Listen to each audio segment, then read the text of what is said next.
20,000 people is a celebration, but it's also expectation. It tells you what people think, and they think you're going to be good.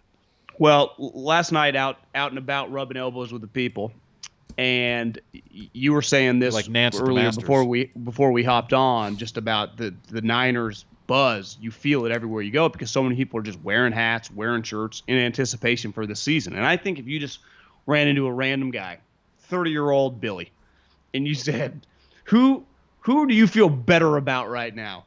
The Niners or the Giants, being the San Francisco Giants? By the way, the San Francisco Giants have the best record in baseball, and the Niners finished last in their division.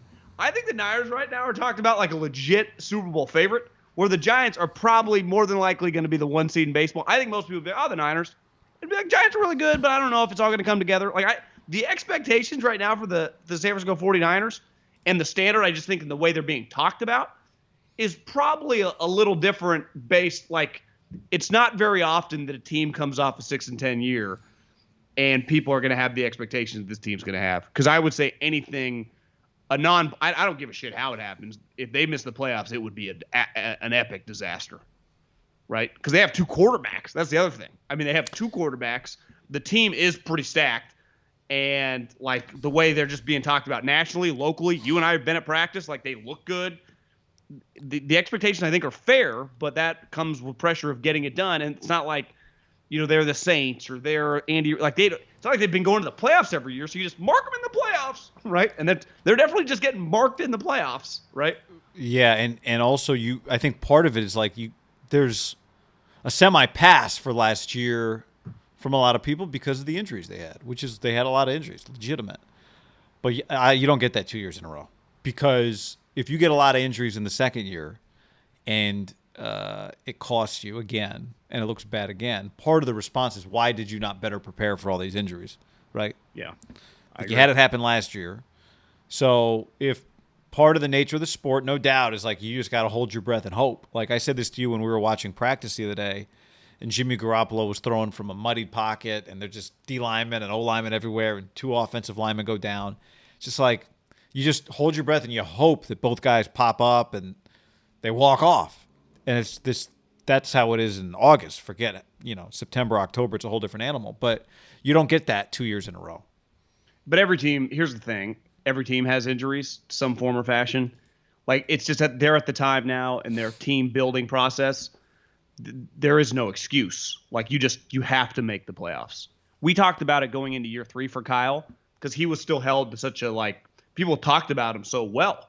And he was well respected in the league 2 years in. And they had drafted once in the top 10. The second year they drafted second. Now, part of that, Jimmy got hurt. But it was people were tired of it. Well, this didn't happen. This didn't happen. We had to reset that. The hype on this team, to me, won't allow for that to take place. No. It'd be devastation. Yeah, because it's national hype and it's local expectation. I don't even know if hype is quite the word. Trey Lance, you could argue maybe that's more hype than expectation. Hype doesn't mean that would be real. more hype because he's never proven it. Yeah, it's not. But if something were to happen to Garoppolo, you wouldn't have let's say he was the starter and something were to happen, you wouldn't have okay, they didn't really have an NFL-ready backup, a guy that could really win you football games on their roster. If Bosa gets hurt again, you go, all right, now you got a much bigger problem here, right? It's that you have one of your best players, you can't rely on them. They also are in a division that is just fielding 2 playoff teams from last year. The Cardinals missed because they, shut down their leg right at the end. They're really talented. It's the most difficult division by far, not just on paper, but on the field. Yeah. Right. I mean, I don't think it's outrageous to think 3 teams make the playoffs, but that shows you the intensity of those divisional games, the carryover then to the following weeks when you're playing other teams. It's not going to be easy. Deck.com/ham. Protect your gear. Introducing the newest Instant Win Challenge from DraftKings. Wildcards. Download the DraftKings app now. Promo code AM when you download it. Claim your first wild card for free. Now, nothing ever is. I guess some of those Patriot teams, I felt like, God, this is pretty easy. Yeah. It's going to be difficult, but to me, they have to get a double-digit wins. That's just, you just have to find a way. Part of this is they should. I mean, I think they're 11-16. Yeah, part of it too, though, John, is that it's also about you brought a lot of guys back on defense in your secondary. We're now 2 years now this is Javon Kinlaw's second year. Like year one, it's a big adjustment. You got to work on. Now it's like, okay, DeForest Buckner's gone. This was part of the solution. It's got to start looking like it's working, right? You saw flashes of it, but like it's all these things now. Debo again, got to be healthy. Ayuk, it looks really good.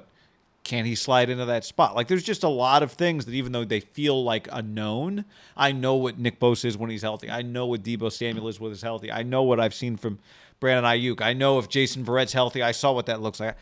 But it's like it still has to happen.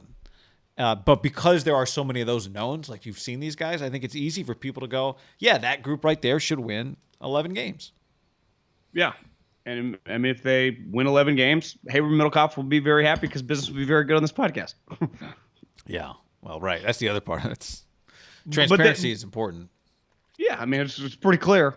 Selfishly, don't here. Want a 3-win football team. But it's clear with it's the fan. Like it's just people are. I'm not trying to overthink this thing about like Corona and everything, but I just think the emotions are high from everything that's happened over the last year and a half. People are kind of putting their hopes around this area into this team, and because the Niners are the biggest deal. When they're good, there is not a team like them in this area, and they got the fucking Giants and the Warriors who are behemoths. And the Niners are even on another level. But the Giants are actually doing it right now. We've seen the Warriors win championships. There is some tangible, like, are the Niners really just going to – because there is that just – is this really going to go as smooth as everyone thinks? Well, I mean, things don't always – football doesn't always work smoothly. But, I mean, that's part of the deal. Like, you'd go back to the year they went to the Super Bowl. Not everything went smoothly. Not everything goes smoothly. Well, they start like 9-0, didn't they? Well, I understand, but I'm just like – things happen. Well, the thing is, if you can just start 9-0, you're like a lock. Yeah, that was about. They were in the playoffs by about end of October. But we're not talking about going to the Super Bowl. We're talking about being a playoff team, right? Winning 11 games. The teams that ultimately go to the Super Bowl, sometimes they're not better than the teams that didn't. A couple of them, but sometimes they're luckier. Like that's part of the deal. But we're not talking about the Super Bowl as the standard. You've said this for